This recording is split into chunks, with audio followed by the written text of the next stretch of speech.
ॐ अज्ञानतिमिरान्धस्य ज्ञानञ्जनशलाकया चक्षुरुन्मीलितं येन तस्मै श्रीगुरुवे नमः। हरे कृष्ण। चैतन्य चरितामृत अंतलीला चैप्टर 6। तो हम चर्चा कर रहे हैं कैसे रघुनाथ दास गोस्वामी को आशीर्वाद मिल चुका है नित्यानंद प्रभु का, और जल्दी ही चैतन्य महाप्रभु का मिलेगा, तो उसके लिए कैसे घटनाएं हुई। वो घर में तो आ गए हैं, लेकिन अभी भी कुछ हुआ नहीं है, अभी भी संकट है, अभी भी चारों तरफ पहरेदार हैं। तो भगवान की कृपा बड़ी शांति से चुपके से मिल जाती है। एकदम से कुछ नहीं होता हमारे जीवन में। ये दुनिया इंस्टेंट चीज़ों का जमाना है। कोई आपको तुरंत कुछ फल दे देता है तो हमारा बड़ा प्यार हो जाता है। इसीलिए देवताओं की पूजा इतनी की जाती है इस समाज में, क्योंकि देवताओं से फल मिलने वाले फल हम सुनते हैं जल्दी मिल जाते हैं, लेकिन वो क्षणिक होते हैं। तो इसलिए जो तुरंत यहाँ फ़ायदा मिलता है, मैंने कुछ दुकानदार को पैसे दिए, उसने मुझे बदले में दिया, तो वो हम रिकॉग्नाइज़ करते हैं। लेकिन हमारे जीवन में भगवान की कृपा धीरे धीरे कहीं से आ रही होती है, हमें पता नहीं चलती है, और एकदम से कुछ नहीं होता है स्पिरिचुअल जगत में, है ना। भगवान उसको अच्छी तरह से टेस्ट करते हैं हर व्यक्ति को। तो रघुनाथ दास के जीवन में अभी भी समस्या थी, लेकिन अचानक से यदुनंदन आचार्य आए और वो कुछ प्रपोजल रखते हैं। अंगने आसीयते हो यबे दंडाइला, रघुनाथ आसी तबे दंडवत कैला। प्रेयर संख्या 163। जब यदुनंदन आचार्य रघुनाथ दास के घर में जाकर आंगन में खड़े हुए, तो रघुनाथ दास वहां गए और उन्होंने उन्हें चरण पकड़कर उनको गिरकर नमस्कार किया। तार एक शिष्य तार ठाकुरे र सेवा करे, सेवा छाड़ी याचे तारे साधी बार तारे। यदुनंदन आचार्य का एक शिष्य अर्थ विग्रह की पूजा करता आ रहा था, किंतु उसने वह सेवा छोड़ दी थी। तो मंदिर में कोई भक्त था, यदुनंदन आचार्य का शिष्य, जो कि पुजारी सेवा कर रहा था, और पुजारी सेवा करते करते बीच में किसी कारण से उसने छोड़ दी। अब भगवान की विग्रह की सेवा बंद नहीं हो सकती है, तो कुछ तो तुरंत करना ही था। ऐसा ही विचार हमारा होना चाहिए। ये नहीं कि अब 3-4 दिन नहीं हो पाई क्योंकि हम बीमार हैं, तो कोई बात नहीं है, फिर 4-5 दिन बात कर लेंगे। हाँ, प्रभुपाद ने हमें यही सिखाया है कि विग्रह की सेवा मतलब डिसिप्लिन, टाइमलीनेस, क्लैनलीनेस, कि विग्रह की सेवा बड़ी टाइम से होनी चाहिए, पर्टिकुलर टाइम पे निश्चित होनी चाहिए। जो भी आप टाइम निश्चित करना चाहें, मंदिरों में तो बहुत स्ट्रिक्ट है, घर में आप एक टाइम निश्चित कीजिए, उठाने का, सुलाने का, खिलाने का, आरती का, और उसी समय पर करने का प्रयास कीजिए। ये नहीं कि आज हम वहाँ चले गए थे, आज ये हो गया था, आज वो हो गया था, ये है, आज वो है। और क्लैनलीनेस, हाँ, कि हम ऐसा नहीं कि बाहर से आए और तुरंत विग्रह को टच कर दिया। ऐसे कई लोग आते हैं, घर में घुसेंगे, सीधा ऑल्टर के ऊपर हाथ रख देंगे इत्यादि। तो ये बहुत ही लाभ है विग्रह सेवा से। घर में जो ऑल्टर है उसकी सेवा से हमारे अंदर क्लैनलीनेस आती है, सूची, और हम डिसिप्लिन्ड होते हैं। तो यहाँ पर जब पुजारी चले गए तो उनको लगा कि कुछ तो करना चाहिए। ये नहीं सोचा कि चलो पुजारी छोड़ गए, जब तक दूसरे आएंगे तब तक देखते हैं। तो ये पहुंचे रघुनाथ दास के पास और बोलते हैं, रघुनाथ आचार्य कहते हैं, चाहते थे कि रघुनाथ दास उसे वही सेवा पुनः करने के लिए प्रेरित करे। अब आपने सुना था कि रघुनाथ दास जो है बड़े प्रखर बुद्धि हैं, कुलीन है। आपने देखा था कैसे उस मुस्लिम कलेक्टर को भी उसका हृदय बदल दिया और उसको अपने चाचा इत्यादि से समझौता कराने को मजबूर कर दिया, प्रेम से ही। हमने ये घटना सुनी थी। तो रघुनाथ दास बड़े सुलझे हुए व्यक्ति थे, लोग जानते थे। रघुनंदन जो कि उनसे सीनियर हैं बहुत, उनके पास आते हैं यदुनंदन और उनको बोलते हैं कि तुम उस मेरे शिष्य को कन्विंस करो।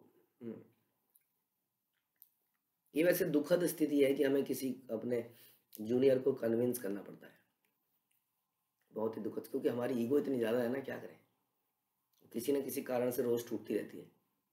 फिर हमारे सीनियर हमें मल्लम लगा रहे होते हैं, कितनी बुरी बात है। हमें हमारा फर्ज बनता है अपने सीनियर्स की सेवा करने का, मल्लम लगाने का, लेकिन वही हमें मल्लम लगा रहे होते हैं रोज, क्योंकि हमारी ईगो इतनी ज़्यादा है, हमसे भी ज़्यादा बड़ी हमारी ईगो है, जो कि टूटती रहती है हर छोटी छोटी बात पर। हमने अभी तक नहीं सीखा है टॉलरेंस किसको कहते हैं, फॉरगिवनेस किसको कहते हैं, लेकिन हम अपने आप को भक्त कहते हैं। तो ये समस्या है, क्या करें। तो यदुनंदन जो है समहाउ अपने उस शिष्य को समझा नहीं पा रहे थे, तो उन्होंने कहा तुम जरा समझाओगे तो शायद तुम्हारी बात समझाए। ऐसा होता है ना, कई बार हम आते हैं और गुरु से ज़्यादा प्रिय हमारे कोई मित्र बन जाते हैं, मतलब मित्र की बात तो मान लूंगा, ये इनकी बात नहीं मानेंगे, ऐसा हमने देखा होता। हम कुछ बोलेंगे तो उसकी बात नहीं सुनेंगे, लेकिन उनका कोई बहुत क्लोज मित्र बन जाएगा भक्ति में ही, उसकी बात मानने को तैयार हो जाएंगे। तो ये सब समस्याएं हैं, हमारे आचरण में प्रॉब्लम है। हमें हमेशा ध्यान रखना चाहिए कि हम किसके किसके कारण आए थे, कैसे हमें लाया गया, कैसे हमें मांझा गया, लेकिन हमें हमारा कोई मित्र बन जाता है, फिर हम बस उसी के साथ प्रजल और बहुत सारी चीज़ें करने लगते हैं। और हमारे सीनियर्स के प्रति हमारा कोई अटैचमेंट नहीं रहता है धीरे धीरे, क्योंकि उन्होंने कभी डांट दिया, कभी कुछ कर दिया, और जो है मित्र तो हमेशा पुचकार रहा है। हम्म, ये पुचकारा ही जाना था तो परिवार में, समाज में, संबंधियों में बहुत पुचकारा जा सकता है। हम उस सब को छोड़ गए हैं पुचकारे जाने के लिए थोड़ी, कि हमसे ढंग से बात नहीं करी जा रही है। मुझे कोई बता रहे थे भक्त, किसी और जगह की बात, एक जगह एक दो दिन पहले, कि उनके ग्रुप में कुछ समस्या आई। तो मैंने कहा क्या समस्या आई? समस्या ये आई कि कुछ लोग घर में आए, पुराने लोग थे, उनमें से कुछ अधिक पुराने थे, कुछ कम पुराने थे इत्यादि। अब उनको प्रसाद दिया गया तो हम और स्टील की प्लेटें और चम्मच खत्म हो गई, तो उनको लकड़ी की कुछ चम्मच दे दी गई, और इस तरह से। तो उन्होंने बोला बाद में, बहुत दिनों बाद, हृदय में छुपा के रखा, भेदभाव होता है यहाँ पर, उनको स्टील की चम्मच दी गई, बुरा लगता है। हमें बुरा लगता है। अब बताइए क्या करें ऐसे में? हाँ, मेरा मतलब ये है कि जो जो सीनियर है, जो लीडर है, उसने सबके गू को उठाने का ठेका ले रखा है। बुरा लगता है तो अपने घर में जाके बैठो और नरक में जाने की तैयारी करो। एक तरह एक बार उसको नला धुला के साफ गुरु के सामने रखा गया, दीक्षा कराई गई, भगवान से कनेक्ट किया गया, अब उसको बुरा लगता है कि मेरे को ऐसा चम्मच क्यों दिया। तो लानत है ऐसे शिष्यों पर, ऐसे भक्तों पर। मैं तो ये कहूँगा कि सीनियर की समस्या बन चुके हैं वो लोग। हाँ, समस्या तो दूर क्या करेंगे, वो सीनियर की समस्या बन चुके हैं कि हमेशा उनको पुचकार के रखना है ताकि वो नाराज ना हो जाए, क्योंकि नाराज हो जाएंगे तो करोड़ों की संपत्ति जो वो देने वाले हैं शायद वो देना बंद कर देंगे। गुरु का खाना बंद हो जाएगा, सीनियर्स का खाना बंद हो जाएगा। क्या करें? कभी सोचा है कि क्यों पुचकारा जाता है? पुचकारने का एक ही कारण है, क्यों? क्योंकि पतित पावन हेतु तव अवतार चैतन्य महाप्रभु, हाँ, और वैसे ही शिला प्रभुपाद, उनकी शिक्षाओं को सुन सुन के ये हृदय में डाला जाता है, नहीं यार कोई नहीं, चला जाएगा, बर्बाद हो जाएगा। हाँ, और उसको पुचकारने की आदत पड़ जाती है। ये क्या, कितना कैसी स्थिति है आप समझिए। तो लाइव केस में आपको बता रहा हूँ, very old devotees, very old devotees, तो उनको लकड़ी के चम्मच में दे दिया गया, और ऐसा 2-3 बार हो गया होगा। तो उन्होंने बोला जी हमने तो अपने बच्चे को भी नकली के चम्मच में दिया। वह उससे क्या फर्क पड़ता है, उसको तो स्टील के में दिया था ना। तो उन्होंने अपने बच्चे को भी दिया, क्योंकि खत्म हो गया था, तो उन्होंने बच्चे को भी उसी में दिया, प्लेटें खत्म हो गई थी। लेकिन क्यों? प्रॉब्लम कुछ नहीं है, लकड़ी के चम्मच में उसको कोई प्रॉब्लम नहीं है, वो साधारण व्यक्ति है, लेकिन क्योंकि उसको स्टील में दिया, यानी कि यहाँ पर भेदभाव होता है। कमाल की बात है। वैसे तो भेदभाव में तो हम बहुत चर्चा कर सकते हैं, भेदभाव में तो, क्योंकि भगवान भी कहते हैं ये यथा माम प्रपद्यन्ते, जो जितना शरणागति होता है उसको उतना ही मिलता है। हाँ, फिर भी आपके साथ तो बहुत किया जा रहा है। तो कई कारण ऐसे हो जाते हैं कई बार कि हम समझा नहीं पाते साथ वाले को, अपने से जूनियर को भी नहीं समझा पाते। तो जिसका वो मित्र है उसको बोलते हैं भैया तुम इसको समझा लो यार, क्या करें, इसको समझ नहीं आ रहा है इसको। तो यदुनंदन जो है, कैसी स्थिति रही होगी सोच सकते हैं आप, कि उनका एक शिष्य है जिसने सेवा करनी बंद कर दी है, अब उनको रघुनाथ दास को बोलना पड़ रहा है please can you convince him to continue sir, as if कि वो यदुनंदन की सेवा कर रहा है, वो भगवान की सेवा कर रहा है, उसका खुद ही फायदा होगा करेगा। तो हमें नहीं, हमारा शोषण हो रहा है, हम ही को सेवा दी जाती है। एक तो सेवा देते हैं, ऊपर से कोई रिकॉग्निशन, पहचान भी नहीं है। हाँ, कहीं पर कुछ पहचान नहीं है, करे जा रहे हैं, कितना किया हमने। तो ये सारे विचार हमको जाने नहीं देंगे इस संसार से, और कोई समस्या नहीं है। सब लोग धीरे धीरे मृत्यु को प्राप्त करेंगे, और अपने अपने हम लोग धाम में जाएंगे, जो जा पाएगा, और जो ऐसी विचारों में रहेगा वहीं रह जाएगा। क्या फायदा होगा उसका, इतनी मेहनत करके भी। यही सब प्राप्त करना था तो इस जगह में आए क्यों? फिर तो ये सब तो बहुत मिलता है बाहर। हाँ, दामाद जी अकड़ जाते हैं, हाँ जी दिवाली आने वाली है, क्या दिया तेरी माँ ने, उसने क्या किया, इसने क्या दिया, इसने क्या, ये सब बाहर की दुनिया में बहुत हो रहा है। तो यहाँ आए क्यों सेम चीज़ करने के लिए? मेरे साथ क्या हुआ, मुझे क्या मिला, मेरी को क्यों सेवा दी जाती है? तो यदुनंदन हम सोच सकते हैं उनकी स्थिति को यहाँ पर। तो रघुनाथ दास से कहते हैं कि प्लीज़ आप उन्हें सेवा स्टार्ट करने के लिए प्रेरित करें। रघुनाथ कहे तार करह साधन, सेवा ये न करे आर नाही का ब्राह्मण। यदुनंदन आचार्य ने रघुनाथ दास से अनुरोध किया, तो उस ब्राह्मण को फिर से सेवा करने के लिए प्रेरित करके लाओ, क्योंकि सेवा करने के लिए कोई अन्य ब्राह्मण नहीं है। कितने दुख की बात है। हाँ, किसकी सेवा करने के लिए चिंतित है यदुनंदन? कृष्ण की सेवा करने के लिए। अब कोई और सेवक नहीं है। वी आर, हाँ, जनरली हम ऐसे बन जाते हैं, हम इम्पोर्टेंट व्यक्ति बन चुके हैं। पता चलेगा मैं नहीं रहूँगा तो। कैसे करते हैं? दुनिया का कोई काम नहीं रखता है, थोड़े दिन हो सकता है कुछ केओस हो, उसके बाद सब सुचारू रूप से चलने लगता है। आपको भी तो कभी खड़ा किया गया था, भूल गए आप वो दिन, ऐसे कोई दूसरा भी खड़ा हो जाएगा। दिस इज ये कृष्ण का संप्रदाय है, कृष्ण की ही सेवा की जा रही है। आपने कहानी सुनी होगी कि एक राजा पूछता है कि आखिर भगवान का काम क्या है ना। लंबी शॉर्ट में बताएं तो एक व्यक्ति आता है बड़ा करेज करके कि मैं बताऊंगा भगवान का काम क्या है। वो कहता बताओ क्या काम है। वो राजा को कहता है पहले आप नीचे आओ सिंहासन से, कुछ बताऊंगा आपको। हाँ, तो राजा नीचे आता है। ये व्यक्ति जाके ऊपर सीढ़ियों पे चढ़ के सिंहासन पे बैठ जाता है। सब हैरान, कहते ये है राजा का काम, ये है भगवान का काम। ये मेरे जैसे रंक को राजा बना सकता है, सिंहासन पे बैठा सकता है, और एक राजा को सिंहासन से उतार सकता है। राजा का एकदम समझ में आती बात। तो कृष्ण जो है कभी भी किसी को नीचे से उठा के ऊपर कर सकते हैं, किसी को ऊपर से उठा के नीचे कर सकते हैं। और हम बड़े लगता है कि हम पता नहीं क्या चीज़ बन चुके हैं, इनविंसिबल। अब हमारे बिना कुछ काम नहीं चलने वाला है, ऐसा हो नहीं सकता है। ये तो हमारी कृपा, हमारे ऊपर कृपा है जब तक है कि हमें सेवाएं मिल रही हैं। तो यदुनंदन कहते हैं उसको प्रेरित करो, कोई और व्यक्ति नहीं है सेवा करने के लिए। भगवान की सेवा कैसे होगी? प्लीज़ रघुनाथ। एत कही रघुनाथे लैया चलीला, रक्षक सब शेष रात्रे निद्राए पड़ीला। यह सुनकर, यह कहकर यदुनंदन आचार्य ने रघुनाथ दास को अपने साथ ले लिया और बाहर चले गए। अब यदुनंदन जो है इतने सीनियर व्यक्ति हैं, यदि कोई व्यक्ति यदुनंदन के साथ जा रहा है, हाँ, तो पहरेदार ज्यादा उसका टेंशन नहीं लेंगे। हाँ, आचार्य हैं, घर के पूरे हमारे परिवार के आचार्य हैं, आचार्य के साथ गया है, उन पे कौन डाउट करने वाला है। और सच्ची घटना भी थी, ऐसा नहीं है कुछ यहाँ पे चाल चली जा रही है। तो यदुनंदन रघुनाथ को रात को ही ले गए, क्योंकि सवेरे की मंगल आरती कौन करेगा? उस समय तक सारे पहरेदार गहरी नींद में सो गए थे, रात का अंतिम प्रहर था। हाँ, इमरजेंसी में वहां पर यदुनंदन आए और साथ में रघुनाथ दास को ले गए। आचार्य घर इहार पूर्व दिशा थे, कही तेषु नीते दुहे चले से ही पथे। रघुनाथ दास के घर से पूर्व की ओर यदुनंदन आचार्य का घर था, और वे दोनों घर की ओर जाते हुए एक दूसरे से बातें करने लगे। अर्धपथे रघुनाथ कहे गुरु चरण, आमी से ही विप्रे साधी पठाई मो तोमा स्थाने। आधी दूर जाकर रघुनाथ दास ने अपने गुरु के चरणों में निवेदन किया कि गुरु जी, मैं जो है उस ब्राह्मण को कन्विंस करके आपके घर में भेज दूंगा, उसे लौट आने के लिए प्रेरित करूंगा और आपके घर में भेज दूंगा। तुम ही सुखे घर या मोर आज्ञा या, यही छले आज्ञा मागी करीला निश्चया। आप निश्चित होकर घर जा सकते हैं, आपकी आज्ञा अनुसार मैं उस ब्राह्मण को मना लूंगा। इस निवेदन के साथ उनकी अनुमति लेकर रघुनाथ दास ने चले जाने का निश्चय किया। सेवक रक्षक आर के ही नाही संगे, पलाई ते अमार भाल यही थे प्रसंगे। रघुनाथ दास ने सोचा भाग जाने का सबसे अच्छा अवसर यही है, कोई मेरे साथ नहीं है, घर से दूर निकल आया हूं, कोई नौकर नहीं, कोई पहरेदार नहीं।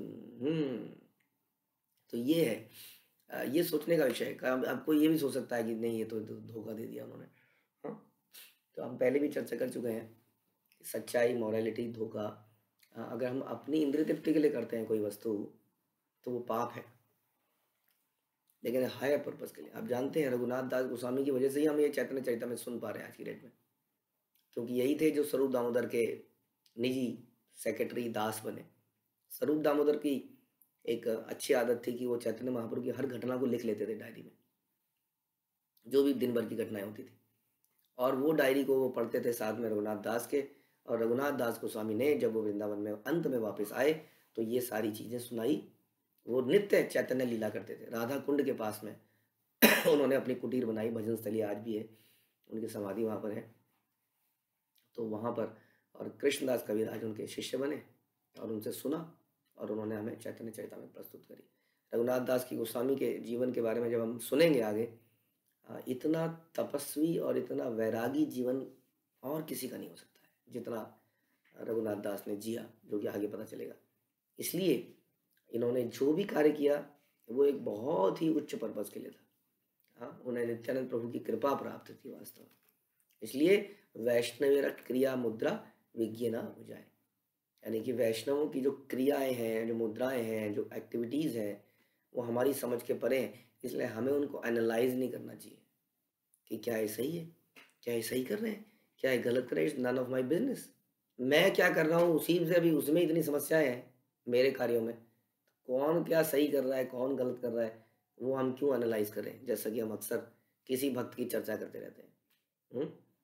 करते हैं कि नहीं, कि वो व्यक्ति गलत कर रहा है, वो व्यक्ति ऐसा कर रहा है। हमारे पास चर्चा के लिए कोई विषय नहीं होता, और कृष्ण तो है ही नहीं विषय में। उसने ऐसा कर दिया, उसने ऐसा बोल दिया, वो ऐसा ही करता है। तो हमारी कृष्ण चिंतन चर्चा होनी चाहिए, तो ना कि तो वैष्णव यहाँ पर परम वैष्णव रघुनाथ दास गोस्वामी ने निश्चित किया कि यही समय है चले जाने का। एत चिंती पूर्व मुखे करिला गमन, उलटिया चाहे पाछे नहीं कौन जन। इस तरह सोचते हुए वे पूर्व की दिशा में तेजी से बढ़ते गए। कभी कभी वे घूमकर पीछे देख लेते थे, कोई पीछे तो नहीं आ रहा है, क्योंकि आज तक कभी ऐसा हुआ नहीं था कि उनके आसपास कोई आदमी ना हो। हाँ, वो खड़े लंबे चौड़े खड़े हैं, तो पीछे देख रहे हैं, कोई नहीं है, कोई नहीं है इस बार। श्री चैतन्य नित्यानंद चरण चिंतिया, पथ छाड़ी उपपथे या ये न धाया। श्री चैतन्य महाप्रभु तथा नित्यानंद प्रभु के चरण कमलों का ध्यान करते हुए उन्होंने आम रास्ता छोड़ दिया और गौण रास्ते से होकर, जो सामान्यतः उपभोग में नहीं लाया जाता, शीघ्रता से आगे बढ़े। अर्जुन ने भी बोला, हाँ क्या ये धर्म है, इनको छोड़ दूं मैं सारी, इनको अपने भाई को मार दूं, पितामह को मार दूं, गुरु को मार दूं, क्या होगा इनका, विधवा हो जाएगी, क्या होगा, ये होगा। भगवान का कुछ नहीं होगा, मैं कह रहा हूँ मार दो, खत्म करो। तो हमें जीवन में कई बार बहुत सारे लगता है ये मेरा फर्ज बनता है, ये मेरा धर्म है। धर्म वही है जो भगवान बनाते हैं, भगवान बोलते हैं, वही वास्तव में धर्म है। बाकी धर्मों, बाकी के लोअर लेवल के धर्मों को हायर लेवल के धर्म के लिए त्यागा जा सकता है। तो उन्होंने आम रास्ता छोड़ दिया और एक कच्चे पक्के रास्ते से जाए जहाँ से कोई आता नहीं है, और तेजी से आगे बढ़ने लगे। ग्राम ग्रामेर पथ छाड़ी आया वने वने, काया मनो वाक्य चिंते चैतन्य चरण। वो एक गांव से दूसरे गांव सोचिए कहाँ से कहाँ चल रहे हैं। हम जब ब्रजमंडल परिक्रमा करते हैं तो 20, 25, 30 किलोमीटर चलने के बाद ऐसा लगता है कि जीवन और पैर शरीर सब खत्म हो चुका है, और गलती से 6-7 दिन अगर ऐसा चल रहे तो लगता है बस अब भगवान उठा लो, नहीं तो गाड़ी में उठा लो। लेकिन आप सोच सकते हैं कि ये कितने किलोमीटर चले होंगे। हाँ, बंगाल से ये जा रहे हैं पुरी में पैदल, और कौन से रास्ते, कोई रास्ता नहीं है यहाँ पर, जंगलों में जा रहे हैं जहाँ खतरे भी हैं, क्योंकि मेन रास्ते से इन्हें खतरा था। तो इस तरह से वो वने वने, हाँ या वने वने, वे एक गांव से दूसरे गांव में आम रास्ता को छोड़ते हुए अपने प्राणों तथा मन से चैतन्य महाप्रभु के चरण कमलों का ध्यान करते हुए जंगलों में से होते हुए आगे चलते गए। 15 कोश पथ चाली गेला एक दिने, संध्या काले रहिला एक गोपेरा पाथाने। वे एक दिन में लगभग 30 मील चले, मुझे लगता है लगभग 50 किलोमीटर एक दिन में, 50 किलोमीटर। और शाम को उन्होंने एक ग्वाले की गौशाला में विश्राम किया। शाम को भी उनके पास कोई टेंट नहीं थे, कमरे तो थे ही नहीं, टेंट भी नहीं थे, गौशाला में ही विश्राम किया। उपवासी देखी दो गोप दुग्ध हानि दिला, से ही दुग्ध पान करी पढ़ीतार पढ़िया रहीला। और एक ग्वाले ने देखा कि रघुनाथ दास उपवास कर रहे हैं, तो उसने उन्हें कुछ दूध दे दिया। हाँ, इसका मतलब प्रसादम की व्यवस्था भी नहीं है, प्रसादम का ट्रक भी नहीं आएगा इतना किलोमीटर चल के। गौशाला में लेटे हैं वो घास फूस के अंदर ही, और वहीं पर थोड़ा सा दूध रात को मिल जाता है। बस रघुनाथ दास ने वह दूध पिया और रात भर विश्राम करके वहां लेट गए, करने के लिए लेट गए। एथा तार सेवक रक्षक तारे ना देखिया, तार गुरु पाशे वार्ता पूछी ले न गिया। रघुनाथ दास के घर में जब नौकर तथा पहरेदार ने उन्हें नहीं देखा तो तुरंत ही वे उनके गुरु यदुनंदन आचार्य के पास उनके विषय में पूछने गए। ऐसा लगा कि शाम को रघुनंदन आए थे, हाँ कहाँ चला गया, वो तो आया नहीं, यहाँ नहीं है। ते यहाँ कहे आज्ञा मांगी गेला निज घर, पला इला रघुनाथ उटीला कोलाहल। रघुनंदन आचार्य ने कहा वह मुझसे आज्ञा मांगकर घर लौट गया कि मैं उसको मना लूंगा बाद में, और इस तरह वहां कोलाहल मच गया, मेरे पास तो नहीं है, यहाँ भी नहीं है, यहाँ भी नहीं है, कहाँ गया। हर व्यक्ति चला रहा है, भाग गया भाग गया, रघुनाथ भाग गया। भागने के लिए बहुत पहले भी प्रयास किया था लेकिन कभी सफल नहीं हो पाए थे, लेकिन अब की बार नित्यानंद प्रभु की कृपा थी, यानी कि भागने के लिए भी कृपा चाहिए। भाग नहीं सकते हो संसार से, संसार चिपक जाता है आपके ऊपर, सब भागने के लिए भी कृपा चाहिए जो अभी मिली थी। तार पिता कहे गौड़ेर सब भक्तगण, प्रभु स्थाने नीला चले करीला गमन। रघुनाथ दास के पिता ने कहा अब बंगाल के सारे भक्त चैतन्य महाप्रभु को दर्शन करने जगन्नाथपुरी गए, जरूर वहीं पे जा रहा होगा। हाँ, ये शिवानंद सेन है जो कि यात्राओं को मैनेजमेंट करता है, जाओ उसके पास पता करो, कहीं ना कहीं होगा, वहीं गया होगा, और कहाँ जाएगा। इतना विश्वास था, जाएगा चैतन्य महाप्रभु के चरणों में। हाँ, तो फिर क्या टेंशन है। सही संगे रघुनाथ गेल पालाइया, दश जन यहाँ तारे आना धरिया। रघुनाथ दास उन्हीं के साथ भागा है पक्का, 10 व्यक्ति तुरंत उसे पकड़ने के लिए जाए और पकड़ के ले आए। हाँ, ऐसा होता है समाज में। ऐसा हमने कई बार देखा कि हमारे कुछ भक्त ब्रह्मचारी बन गए, मंदिर में ज्वाइन किया, अगले दिन उनका भाई, पिताजी, माताजी आए मंदिर में, बोरिया बिस्तर लेके, गाली गलौज, मेरा बेटा चुरा लिया, मेरे बेटे को हिप्नोटाइज कर लिया, ये कर लिया, वो कर लिया, उठा के ले गए। तो कुछ तो चले ही गए फिर उस प्रोसेस में, लेकिन कुछ जो कि विरक्त थे, कैसे बांध सकते थे उनको। वो फिर से उन्हें चकवा देके आ गए। कब तक आदमी ऐसा करेगा। लोग भी शर्म करेंगे ना, अपना बेटा तुम्हारा संभलता है नहीं अपने आप से, हमें दोष दिए जा रहे हो। उस बेटे ने, उस बच्चे ने कृष्ण के चरणों का जो रस है उसको पी लिया है, वो कैसे संसार में अट्रैक्टेड रह सकता है। तो आ ही जाता है। इस प्रकार से घटनाएं होती हैं। तो यहाँ पर भी ऐसी घटना हो रही है, पकड़ के ले गया उसको। शिवानंदे पत्र दिला विनय करिया, आमार पुत्र तुमी दीबा बाहुड़िया। रघुनाथ दास के पिता ने शिवानंद सेन के नाम एक चिट्ठी लिखी। शिवानंद सेन कौन है? यात्रा कोऑर्डिनेटर, उनको तो सब खबर होगी, और ये बहुत बड़े व्यक्ति हैं, बड़े जमींदार हैं। तो उनको चिट्ठी लिखी और उनसे अत्यंत विनय पूर्वक अनुरोध किया, कृपया मेरे पुत्र को लौटा दीजिए। ये भी भक्त हैं, वो भी भक्त हैं, लेकिन फिर भी कह मेरे पुत्र को लौटा दीजिए।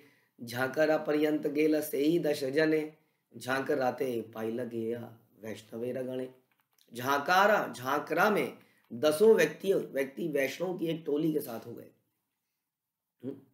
10 व्यक्ति जो उनको पकड़ने के लिए गए थे, चिट्ठी भी साथ में लेके गए, नीलाचल जाने वाली टोली में शामिल हो गए। कहीं ना कहीं तो ये टोली के साथ आएगा ही, कहीं होगा अभी जंगलों में शायद, लेकिन ये टोली चल रही है, इस टोली में शामिल होने का प्रयास करेगा। पत्री दिया शिवानंदे वार्ता पूछीला, शिवानंद कहे ते हाँ एथा न आईला। उन लोगों ने वह चिट्ठी देकर शिवानंद सेन से रघुनाथ दास के विषय में पूछताछ करी, लेकिन शिवानंद सेन ने उत्तर दिया तो यहाँ नहीं आया, मैंने तो नहीं देखा उनको। बाहुड़िया सही 10 जन आइला घर, तार माता पिता हाइला चिंतित अंतर। 10 लोग घर में लौट आए, अब क्या करें। रघुनाथ दास के माता पिता बड़े चिंतित हो गए, कहाँ चला गया आपकी बार। आदमी जब ज्यादा चिंतित हो जाता है ना, फिर कहता भगवान कम से कम एक सूचना दे दो, जिंदा तो है, हाँ जिंदा होने की सूचना दे दो, हम कुछ नहीं बोलेंगे, जहाँ है सुखी रहे। धीरे धीरे आदमी लाइन पे आता है, एक्चुअली एकदम से लाइन पे नहीं आता है। पहले तो लगता है मेरे हिसाब से होना चाहिए, सब कुछ मेरे हिसाब से होना चाहिए, जब तो लगता है कि मेरे हाथ में कुछ नहीं है, फिर है ना, ऐसा भी होता है ना, पति पत्नी में भी कई बार ऐसा क्यों नहीं हो रहा है, और एक दिन अचानक से जब लगता है वो तो सब खत्म होने वाला है, अरे छठ को छोड़ो, जो भी है चले, भगवान हो गया जो हो गया, छोड़ो ये सबको। अब छूटने जब वाला होता है, जब सब कुछ, हमें आपस में बड़े कमियां दिखती हैं एक दूसरे को। हाँ, गुरु को शिष्य में, शिष्य को गुरु में, आपस में रिश्तेदारियों में, वैष्णव को आपस में, लेकिन जब ये अचानक से एक दिन कुछ ऐसी घटना होने लगती है, जब छूटने लगता है सब कुछ, तब लगता है प्लीज़ कोई आके एक बार बात कर लो, मैं समझौता करने के लिए तैयार हूँ। लेकिन दिलों में इतने गैप आ चुके होते हैं कि कोई बात करने को तैयार नहीं है और वो हमेशा का गैप बन जाता है। बड़ा मलाल हो जाता है उस वक़्त, ज़बरदस्त मलाल। हमारी ज़रा-सी ईगो की वजह से हाँ, तब हम पछताते हैं, ये क्या हो गया? उस वक़्त काश मैं ना इतना सोचता, काश मैं थोड़ी-सी बात ही कर लेता। लेकिन क्या करें हम? वो दरारें इतनी गहरी होती जाती हैं कि फिर वो मिट्टी डाल के भरी नहीं जाती हैं।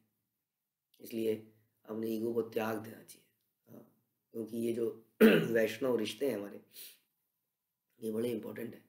इसका रियलाइज़ेशन हमें शायद तब होगा जब ये छूट जाएँगे सब कुछ। फिर मिलेगा नहीं कुछ, फिर कुछ नहीं मिलेगा।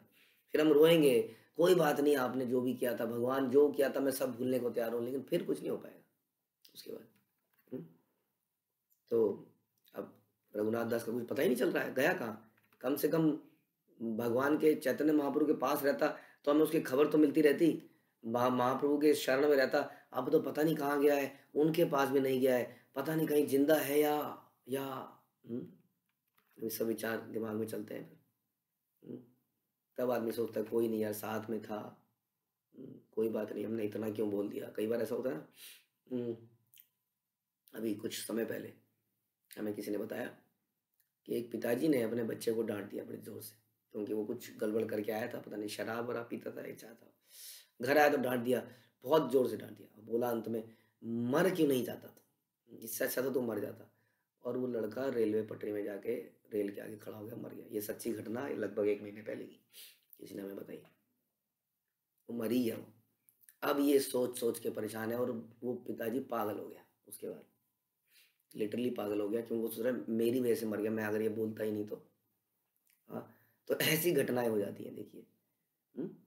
इसलिए इन रिश्तों को चाहे कितना भी आपस में मतभेद है, डिफ़रेंस है, इनको बचाए रखना बड़ा ज़रूरी है। क्योंकि हमें ये साधारण रिश्ते नहीं है ना, एक तो ये तो मटेरियल रिश्तों की बात कर रहा था मैं। ये स्पिरिचुअल रिश्ते जो हैं, ये तो बड़े इम्पोर्टेंट हैं।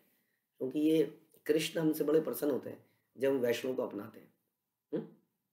जैसे मान लेते हैं अम, किसी माता-पिता का कोई बच्चा है जो कि अपंग है या मेंटली रिटार्डेड है। हुँ? आप जाके उसको गले लगा लेंगे तो उस माता-पिता को इतना अच्छा लगेगा, बहुत अच्छा। क्योंकि हर तरफ उस ब के बच्चे को रिजेक्ट किया जाता है। पागल आ गया, पागल आ गया। आपने उसको अगर गले लगा लिया तो बड़ा वैसे ही भगवान है, बहुत सारे बच्चे भगवान के अपंग हैं, मेंटली रिटार्डेड हैं, ये भौतिक लोग। मेंटली रिटार्डेड तो हैं। और फिर उसके अंदर कोई व्यक्ति जो ऐसा जो नाम जपने का प्रयास कर रहा है, भगवान के पास आने का प्रयास कर रहा है, अभी रिटार्डेड ही है, उसके अंदर 50, 100, 200 कमियाँ हैं। ऐसा होता है कि हमारे पास भक्त आते हैं तो बहुत सारी कमियों के साथ ही आते हैं। लेकिन ऐसे में यदि हम उनको गले लगा लें, हुँ, उस रिश्ते को बचा लें, तो भगवान के हम बड़े प्यारे हो जाते हैं। देखो, इसको भी इसने अपना लिया। इसमें 50 कमियाँ हैं लेकिन इसने अपना लिया, मेरी वजह से। तो बहुत फ़ायदा है इन रिश्तों को बचाने में। ये मटीरियल रिश्तों को बचाने की बात नहीं कर रहा हूँ मैं यहाँ पर। ये बहुत ही गहरे है वैष्णव का संग जो है इसलिए तो इतना बोला गया है, इतना इम्पोर्टेंट है। भगवान इससे बड़े प्रसन्न होते हैं। इसलिए ये छोटी-मोटी समस्याएँ देखिए बाद में इतनी बड़ी खाई बन जाएगी कि हम मलाल करते रह जाएँगे दिल में। अरे! ऐसा क्यों बोल दिया मैंने? ऐसा मैंने माफ़ी माँग लेता, चला जाता, बोल देता चल छोड़ यार।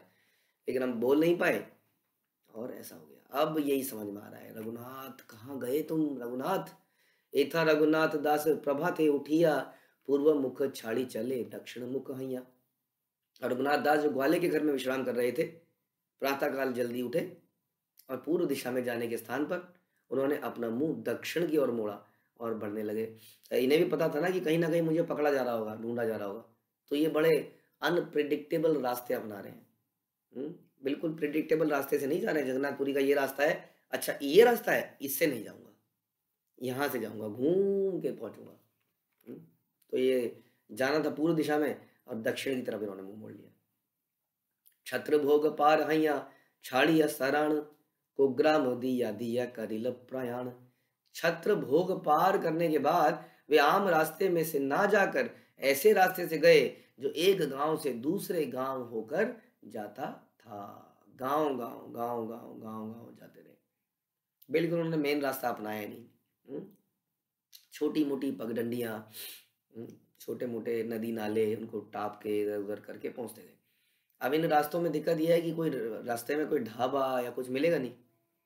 लेकिन इनको भूख प्यास लगी कहाँ थी? भक्षण अपेक्षा नहीं समस्त दिवस गमन, क्षुधा नहीं बाधे चैतन्य चरण प्राप्त मन। भोजन की परवाह न करके वे सारा दिन बस चलते ही रहे। अभी हमने सुना 50 किलोमीटर तो पहले ही चले थे। भूख बाधक न थी, बाधक नहीं थी भूख, क्योंकि उनका मन चैतन्य महाप्रभु के चरण कमलों की शरण पर केंद्रित, पाने पर केंद्रित था। जब हम अपने जीवन का कुछ गोल बना लेते हैं, हमारा गोल क्या है, हम सुनते हैं कि जो भक्ति लता का बीज गुरु वैष्णव की कृपा से हमारे अंदर बोया गया है, इसको जब हम सींचते हैं तो ये लता बड़ी होती है, बड़ी होते होते होते ये ब्रह्मांड की परिधि को भेद देती है। ब्रह्मांड की परिधि को भेद के धीरे धीरे ये विरजा रिवर को क्रॉस करते करते करते ब्रह्म ज्योति को भी क्रॉस कर जाती है, सारे वैकुंठ लोक को क्रॉस करती है, गोलोक में भगवान के चरणों में फैल जाती है। वहां पे इसमें पुष्प निकलते हैं और वो पुष्प भगवान के चरणों में अर्पित होते हैं। इतना लंबा रास्ता है हमारा भी। ये हमारा है उद्देश्य, कि हम भगवान के धाम में जाएं, राधा रानी के नेतृत्व में भगवान की सेवा करें। तो ये हमारा गंतव्य है। अब उसके पहले हम कैसे भूख प्यास मान सम्मान, इसने ऐसा क्यों कर दिया, उसने ऐसा क्यों कर दिया, बिजनेस में लॉस हो गया, नौकरी चली गई, रिश्तेदारी में कोई लॉस हो गया, इन चीज़ों से हम रुक नहीं सकते हैं वास्तव में। यही वैष्णव हमारी मदद करेंगे इस लता को ऊपर पहुंचाने में। तो उनका मन जो है चैतन्य महाप्रभु के चरण कमलों में केंद्रित था, अपने गंतव्य पे। इसलिए भूख प्यास कहाँ से लगनी थी, थकान कहाँ से होनी थी। कभू चरवण कभू रंधन कभू दुग्ध पान, यबे यही मिले ताहे राखे निज प्राण। वो कभी चबे ना चबाते, जो भी कुछ मिल जाता रास्ते में, कभी दूध ही ले लेते, कभी भोजन भी मिल जाता था, जैसा जैसा होने लगा इस तरह में जहां जाते उन्हें जो कुछ भी मिल जाता उससे प्राणों की रक्षा करते, बस प्राणों की रक्षा कर रहे थे, क्योंकि इन्हीं प्राणों के माध्यम से उन्हें चैतन्य के चरण मिलने थे। तो समझो कि इतना छोटा मोटा यही होता है। हम अगर हमारा गंतव्य इतना हाई बन जाता है, फिर जीवन में आवश्यकताओं पर हमारी भक्ति डिपेंड नहीं करती है, चाहे उसमें हमारी मटेरियल आवश्यकताएं हों शरीर की, चाहे हमारी ईगो की आवश्यकताएं हों कि मुझे पुचकारा जाए, मुझे पूछा जाए, क्योंकि गंतव्य बहुत ही हायर है, इसलिए वो उसको कभी इन चीज़ों से विचलित नहीं होता है भक्त। इसलिए तो नहीं होता है। हम सुनते हैं ना कि सो अमृतवाय कल्पदे यम ही न व्यतंते ऐते पुरुष पुरुष ऋषभ समा सुखम दुखम धीरा सो अमृतवाय कल्पदे। कौन है ऋषभ, ऋषभ मतलब पुरुषों में श्रेष्ठ कौन है, जो इस प्रकार से सुख दुख मान सम्मान में विचलित नहीं होता है। क्यों नहीं होता विचलित, क्योंकि उसको पता है अरे जाना क्या है, करना क्या है। आई नो, आपने देखा होगा कि बहुत सारे businessman they are very successful. आप देखोगे एक दो दुकानें हैं किसी मार्केट में, एक दुकान पे भीड़ लगी हुई है और एक दुकान खाली है। ये तो हमने खुद अपनी आंखों से देखा है। एक मेडिकल शॉप है हमारे यहाँ पास में, जो कि पिछले पता नहीं कितने सालों से है, कंटिन्यूसली कितनी दुकानें खुल गई, कितने लोगों ने 30% डिस्काउंट दे दिया, लेकिन उसकी दुकान से भीड़ खत्म नहीं, क्योंकि उसकी दुकान में आप जाओगे वो ऐसे बोलेगा जैसे शहद टपक रहा है उसके मुँह से। हाँ जी कैसे हैं, अच्छा लास्ट टाइम दवाई दी थी, ठीक हो गई थी भाभी जी, ठीक हो गई थी, कोई दिक्कत, हाँ इतना ऐसे बोलेगा आपको लगेगा अरे भैया इसी के पास जाना है। तो इस प्रकार से ये जो कुशलता है, ये जो व्यवहार की कुशलता है, ये बहुत हम बता रहे कैसे ये आपको एकदम उस चीज़ से अटैच कर देती है। तो यहाँ पर हम चर्चा कर रहे हैं कैसे रघुनाथ दास गोस्वामी, जब हमारा गंतव्य बहुत ऊंचा होता है तो हम मान सम्मान की इच्छा नहीं रखते। अब ऐसे में इस दुकानदार को कभी कभी लोग ऊंचे स्वर में बोल देते हैं, क्या, लेकिन ये झुका ही रहता है, क्या दवाई दी तुमने, मेरे फपोले निकल आए, ओ सॉरी गलती हो गई सर, मैं ध्यान देता हूँ। अब दूसरा कहेगा मैं क्या करूँ, हाँ डॉक्टर से ले आया करो, तुमने मेरे से पूछा इसकी दवाई है मैंने दे दी, डॉक्टर की प्रिस्क्रिप्शन लाया करो भैया, मैं कोई डॉक्टर थोड़ी हूँ। तो ये इतना फर्क हो जाता है। कहने का मतलब है उसको पता है कि उसको बिजनेस चलाना है, तो बिजनेस चलाने के लिए आदमी बिल्कुल झुक जाता है, जो झुक जाता है उसके दुकान चल पड़ती है। उसी तरह हमारा पर्पस कितना उच्च है, इसका तो बिजनेस चलाना है सिर्फ, जो बिजनेस के लिए आदमी इतना झुक जाता है, तो हम कृष्ण के लिए नहीं झुक सकते क्या, थोड़ा अपमान नहीं सहन कर सकते। जब आदमी दो चार पैसों के लिए सामने किसी वेंडर के आगे झुक जाता है, सर इतने में दे दो, ये कर दो वो कर दो, हम सब कुछ करने को तैयार हो जाते हैं, कृष्ण प्राप्त करने के लिए हम नहीं झुकेंगे। तो कैसे मिलेंगे। इसलिए विनम्रता जो है सबसे इम्पोर्टेंट चीज़ है। उनको प्राप्त करने के लिए जब गंतव्य क्लियर होगा, तब फिर ये प्यास और ये और कुछ बीच में नहीं आएगी। जैसे रघुनाथ दास गोस्वामी के बीच में कुछ चीज़ नहीं आ रही है। ऐसा ही हमारा लक्ष्य होना चाहिए, एकदम क्लियर, तब कुछ दिक्कत नहीं आएगी। रोज कोई दिक्कत नहीं आएगी, कुछ नहीं होगा, यहाँ तो ऐसे ही होता है, यहाँ तो भेदभाव होता है, यहाँ तो ये होता है, ये सारी बीमारी से हम दूर हो जाएंगे। इसलिए गंतव्य को क्लियर कीजिए, what is the purpose of life and what is the value of Vaishnav. Hare Krishna. Srila Prabhupada की जय, श्री चैतन्य चरितामृत की जय, श्री कृष्णदास कविराज की जय।